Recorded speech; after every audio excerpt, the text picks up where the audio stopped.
Сәлем достар, менің каналыма лайк басып тіркеліп отырыңыздар. Бүгінгі әңгіменің тақырыбы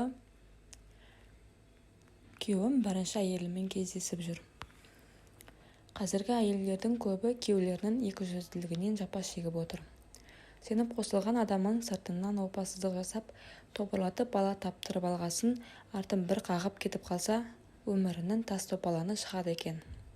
Мен қазір күйзелістен жүйкем жұқарып, зарымды кімге айтарымды білмей жүрмін, дейді Күлайна. Мен күйеуімнің екінші әйелімін. Біріншісімен ел-жұртқа масқара боп ажырасып кеткен. Суреттен көргенім өте сұлу әйел болатын. Сол сұлулығы өзіне сор боп тиген. Нәпсісіне ие бола алмай, бірнеше еркекпен көңілдес болған деген атаққа қалыпты. Күйеулерін қызғанған көрші әйелдер алдымен ата-енеме келіп, бірнеше мәрте арызданыпты. Енем марқұм жақсы кісі еді. Келініме жала жаппай күйеулеріне еге болыңдар.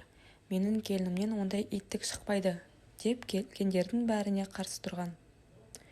Бір күні күйеуім үйге айтпай, ертерек келіп қалып, әйелінің көрші еркекпен аймаласып отырған жерінен ұстап алған. Осыдан кейін ауылды шулатып, көрші кісіні әйелімен қоса сабап, көшеге тыр жалаңаш айдап шыққан. Мұның бәрін мен келін боп түскенде ауылдағылардан естідім. Мұндай сұмдықты қайсы бір еркек шыдасын. Араларына бала бітпеген соң ойланбастан әлгі келіншекті үйінен қуып шығып, ажырасуға арыз берген. Менімен танысқанда ажырасқанына 1 жылдай уақыт болған екен. Екеумізді жеңгем жолықтырды.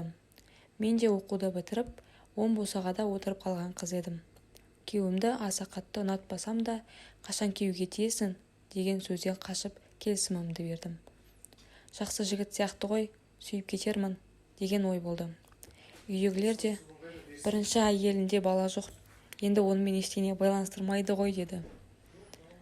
Уақыт өте келе күйеуімді сүйіп қалдым. Ол да мені ұнатты.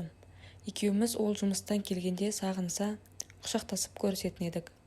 Ерлі-зайыптылар арасындағы міндетімізді де атқара алып жүрдік. Мен расымен де махаббат деген осы болар деп, оның жанында өзімді бақытты сезіндім. Қазір біздің 2 баламыз бар. Өзім декреттік демалыста отырмын. Ол таңнан кешке дейін жұмыста. Соңғы 1 жылдан бері бірінші әйелмен жасырын кездесіп жүргенін білмей, енді сорлап отырмын.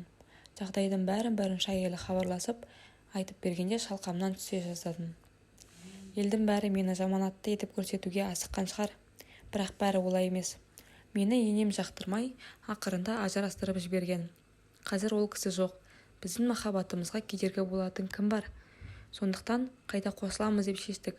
Менің аяғым ауыр, жақында бөпелі боламыз деді. Сол күні есімнен адаса жаздадым. Әшейінде зу етіп шығатын жұмыс күні созылып кеткендей. Күйеуімді есік алдынан тұрақтың астына алдым. Мен онымен бір-ақ рет кездестім, валлахи деп бет бақтырмады.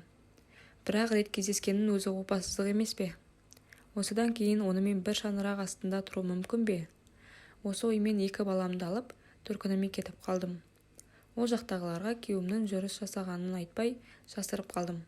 Сөйтіп жүргенде күйеуім кешірім сұрап келіп, 2 баласын сағынғаны айтып, өзімен бірге алып кетті.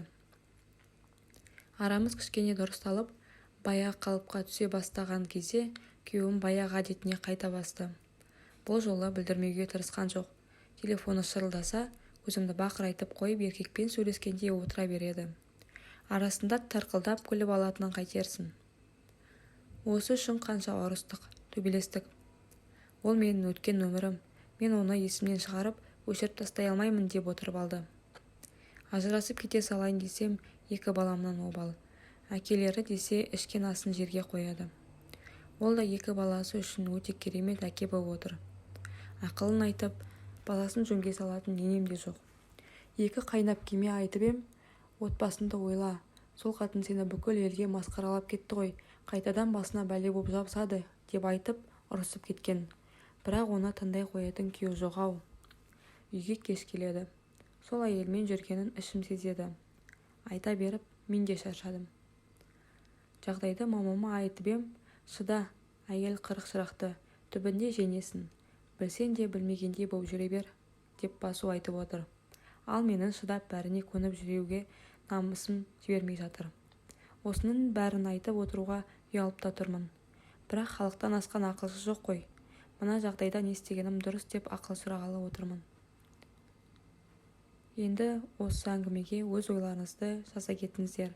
Және де менің келесі видеоларымды жіберіп алмас үшін лайк басып тіркеліп отырыңыздар.